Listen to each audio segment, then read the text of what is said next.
Dear 12th class, कैसे हैं आप सब। आई होप आप सब ठीक होंगे एंड अपनी स्टडी कंटिन्यू कर रहे होंगे। तो देखिए स्टूडेंट्स, अभी तो हम जैसे क्या कर रहे हैं, मैं आपको लाइन टू लाइन समझा रही हूँ नोट्स को। ठीक है, लास्ट में जब हमारा ये चैप्टर फिनिश हो जाएगा तो मैं एक फुल वीडियो लेके आऊँगी। ठीक है, उस वीडियो में क्या होगा स्टूडेंट्स, ब्रीफली आपको हर एक चीज़ को एक्सप्लेन कर दूँगी without any lines. Directly board पे मैं आपको क्या करूँगी, उसको एक्सप्लेन कर दूँगी, ताकि एक बार और चैप्टर जो है वो आपके दिमाग में अच्छे से बैठ जाए और आपको अच्छे से लर्न हो जाए।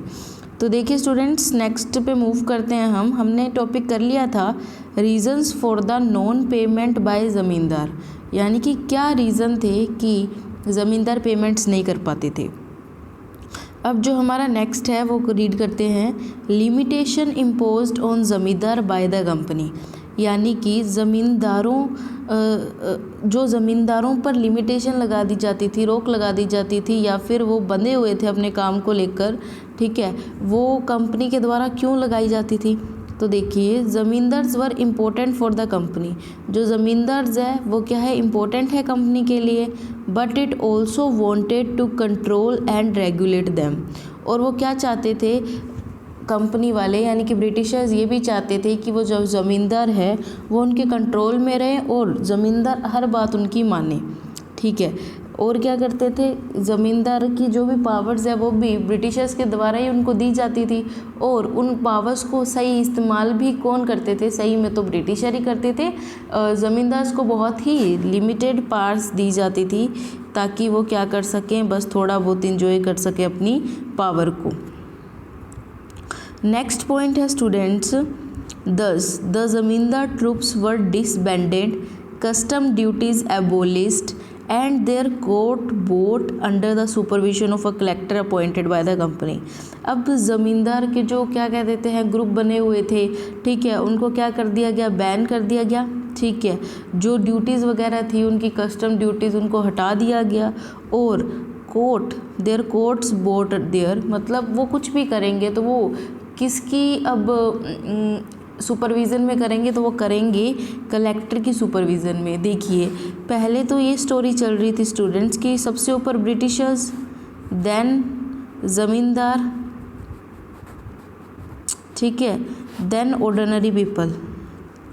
ठीक है, अब क्या सिचुएशन आ गई थी, अब सिचुएशन आ गई थी कि ब्रिटिश और ज़मींदार के बीच में किसे अपॉइंट कर दिया था ब्रिटिशर्स ने, एक कलेक्टर को, जो क्या करेंगे, सारे वर्क को सुपरवाइज करेंगे, उस वर्क का निरीक्षक करेंगे। ठीक है, ज़मींदार लोस्ट देयर पावर, ज़मींदार ने अपनी पावर्स गवा दी, क्या करने के लिए, ऑर्गेनाइज करने के लिए लोकल जस्टिस, लोकल इंसाफ, जो उनको किसी भी मुद्दे पे इंसाफ चाहिए वो, और पुलिस के चक्कर में उन्होंने क्या किया, अपने पावर्स भी गवा दी। जैसे क्या था कि उनके पास, ज़मींदारों के पास पहले पावर थी, यानी कि वो लोकल पुलिस को अपॉइंट कर सकते हैं, रिमूव कर सकते हैं, अब ये सब वो नहीं कर पा रही थी। ओवर टाइम के अनुसार ज़मींदार वर सीवरली रिस्ट्रिक्टेड, जो ज़मींदार थे उनको बिल्कुल ही हटा दिया गया और उनकी पावर को सीज कर दिया गया। अब ज़मींदार्स के पास पावर बची ही नहीं थी। ठीक है स्टूडेंट्स, ये तो था आपकी लिमिटेशन ज़मींदार्स की पावर के ऊपर। अब बात करते हैं नेक्स्ट पॉइंट की, rise of the jotedars in villages. अब जोटेदार्स कैसे, उनकी जो पावर है, जोटेदार पावर में आए विलेजेस में, ये पढ़ते हैं। The group of prosperous farmers were popularly known as jotedars. अब जोटेदार्स कौन थे, वो ऐसा ग्रुप था अमीर किसानों का, जिनको क्या बोल जाता था, जोटेदार्स बोल देते थे। जोटेदार्स कौन थे, एक रिच पीजेंट की एक क्लास थी। ठीक है, दे acquired vast areas of land, उनके पास बहुत सी लैंड भी होती थी, और वो कंट्रोल ट्रेड करते थे, मनी लैंडिंग भी, यानी कि लोगों को पैसा उधार भी देते थे, और बहुत सी पावर भी क्या करते थे, प्रैक्टिस करते थे, यानी कि वो काफ़ी अच्छे रिच लोग थे, काफ़ी सुखी लोग थे। Their land was cultivated through share cropper known as bargadars. ठीक है, जो उनकी लैंड पे खेती कौन करता था, मतलब ऐसे मान सकते हैं कुछ वो मजदूर वगैरह रख लेते थे, जिनको आदियार्स या फिर बारगडर्स बोला जाता था। नेक्स्ट पॉइंट है students, within village the power of jotedars were more effective that of zamindar. ठीक है, क्या हो गया था विलेज में, अब यह हो गया था कि जोटेदार्स जो थे उनके पास जो पावर थी वो बढ़ गई थी, और जो ज़मींदार थे उनकी पावर क्या हो गई थी, कम हो गई थी। ठीक है, they fiercely resisted the efforts of Jama to increase the Jama of village and prevented zamindari official from executing their duties। यानी कि वो पूरी क्या करने लगे थे, ज़मींदार की पावर को एंजॉय करने लग गए थे। अब क्या थी, ज़मींदार के पास पावर बिल्कुल भी नहीं रह गई थी। Sometime they also purchase the auction property of ज़मींदार। कई बार वो क्या करते थे, ज़मींदार के द्वारा जो ज़मींदारों की ज़मीनें जो क्या होती थी, नीलाम हो जाती थी, उनको भी जोटेदार खरीद लेते थे। अब जोटेदार क्या हो गए थे, ज़मींदारी सिस्टम को ख़त्म करने के लिए बहुत ही अच्छा रोल प्ले कर रहे थे। नेक्स्ट पॉइंट है स्टूडेंट्स हमारा द रेसिस्टेंस ऑफ द ज़मींदार, यानी कि रेसिस्टेंस क्या थी ज़मींदार्स की। ठीक है, इसके बारे में पढ़ते हैं, फिर ही आपको इस वर्ड का मतलब पता चलेगा। मैं आपको डायरेक्टली बता दूं तो आपको नहीं समझाएगा। To prevent the weakening of their authority, उनकी अथॉरिटी, उनकी पावर को कम करने के लिए ज़मींदार ने बहुत से स्टेप उठाए।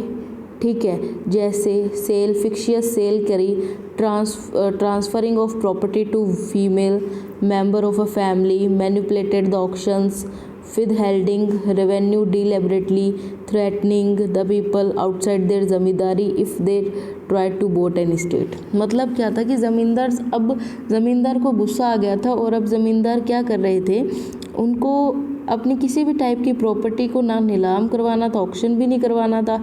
अब इन सब से चीज़ों से बचने के लिए वो क्या करने लगे, अपनी ज़मीनों को अपनी वाइफ के नाम पे, या फिर कोई फीमेल मेंबर उनके हाउस की, या फिर अदर मेंबर के नाम पे करने लगे, ताकि वो क्या कर सकें, ऑक्शन में ना जाएं उनके नाम की ज़मीनें। और या फिर अगर ऑक्शन होती भी हैं तो ऑक्शन होने वाली जगह को क्या करना, मिसलेड करना, उनको अच्छे से गाइड ना करना। तो इस टाइप से वो क्या करने लग गए थे, हरकतें करने लग गए थे खुद की ज़मींदारी सिस्टम को बचाने के लिए।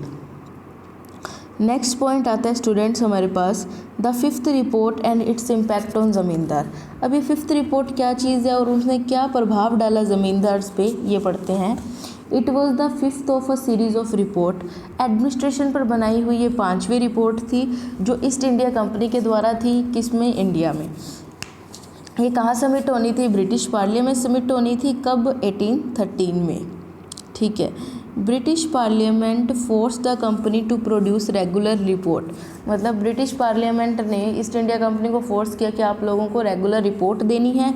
ठीक है, कि क्या क्या प्रबंधन कार्य चल रहा है इंडिया में, और अपॉइंट करने हैं कमेटीज़, क्या करने के लिए, कि कंपनी की चीज़ों पे भी नज़र रखने के लिए।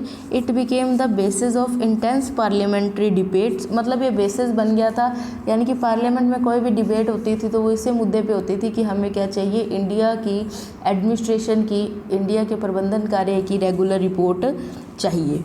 आज का लास्ट पॉइंट है स्टूडेंट्स, देखिए, fifth report has shaped our conception of what happened in rural Bengal during that period. Evidence contained in the fifth report are very important. Fifth report ने सब कुछ ओपन करके रख दिया, उसने बताया कि रूरल बंगाल में क्या क्या चीज़ें हो रही हैं और उसके खिलाफ एविडेंस भी मिले थे फिफ्थ रिपोर्ट में। ठीक है, तो इस टाइप से चैप्टर है स्टूडेंट्स, बड़ा ही इंटरेस्टिंग है। ठीक है, सिंपल सा चैप्टर है, अगर आप ज़्यादा इसे साथ साथ में रीड करेंगे तो आपको बहुत ही आसान चैप्टर लगेगा। तो नेक्स्ट वीडियो में हम टॉपिक करेंगे द अकाउंट्स ऑफ बुचानन। ठीक है स्टूडेंट्स, मिलते हैं नेक्स्ट वीडियो में, स्टडी कंटिन्यू करते रहिए। Thank you and have a nice day. Be safe, be healthy students.